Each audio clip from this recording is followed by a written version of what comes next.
হয়, বান সাহায্য কেন্দ্ৰ কৰি সামাজিক মাধ্যমত আমি দেখা পাইছো যে অগুনমাৰী জিপিত কিছুমান ব্যক্তিয়ে চৰকাৰৰ তৰফৰ পৰা পোৱা বান সাহায্য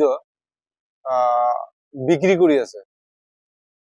ৰিলিফ যিটো চৰকাৰৰ তৰফৰ পৰা যিটো ৰিলিফ দিছে, সোশ্যাল মিডিয়াত দেখা পাই আছো যে এই ৰিলিফৰ বস্তুখিনি সামগ্ৰীখিনি কিছুমান ব্যক্তিয়ে গাঁৱত বিক্ৰী কৰি আছে।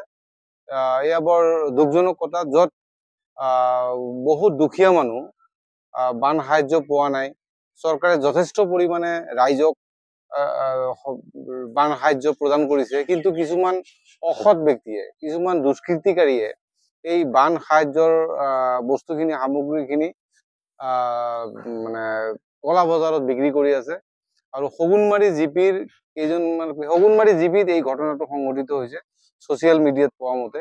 গতিকে মই অগপৰ মুখপাত্ৰ হিচাপে মই দাবী কৰিছো যে ধুবুৰী জিলা প্ৰশাসন তথা বিলাসীপাৰা মহকুমা প্ৰশাসনে এই ক্ষেত্ৰত তাৎক্ষণিকভাৱে তদন্ত এটা কৰিব লাগে, আৰু তদন্ত মতে যদি এই ব্যক্তিকেইজন দোষী হয় কঠোৰৰ পৰা কঠোৰতম শাস্তি দিব লাগিব।